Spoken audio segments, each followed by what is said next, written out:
I'm Monica. I'm Jason. I never ever know where I'm going. Yeah, I've noticed. And Jason does. So this became an interesting situation a couple weeks ago when we were using a Maps app on our phone to find our way to a new place, which many of you have done. And it was confusing, apparently, to you, because you interpreted it to mean that we needed to take an exit when we didn't need to take an exit. Right. I was looking at the list of directions, not the live map.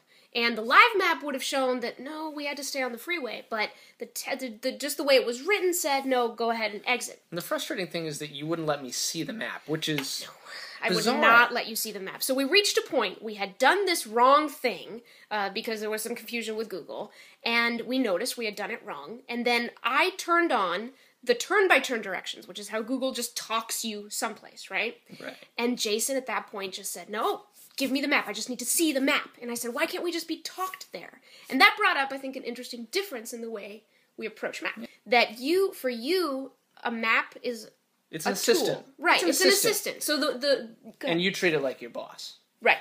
And I think that the reason I treat it like my boss is because I am so deficient in my ability to find my own way around that I would rather take the entirety of that problem and outsource it to this machine. And it will make a mistake every now and then, but that's okay. I'll just take it. Yeah, I mean, it's not so much about whether or not it makes a mistake.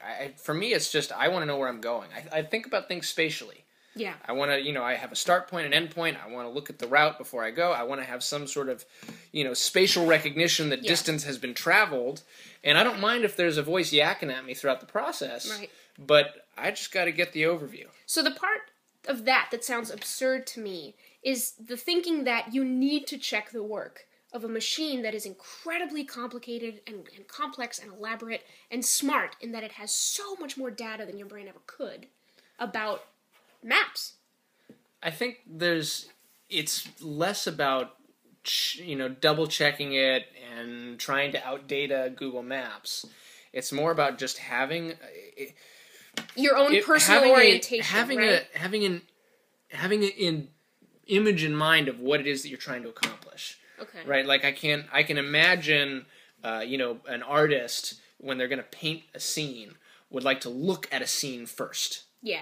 And go, okay, I have a concept an of what I'm establishing doing. shot, if you will. And then they might go and paint the waterfall. And they might paint the waterfall in a really detailed manner with a lot of assistance. Yeah. But they kind of have a sense that there's more to it than the waterfall.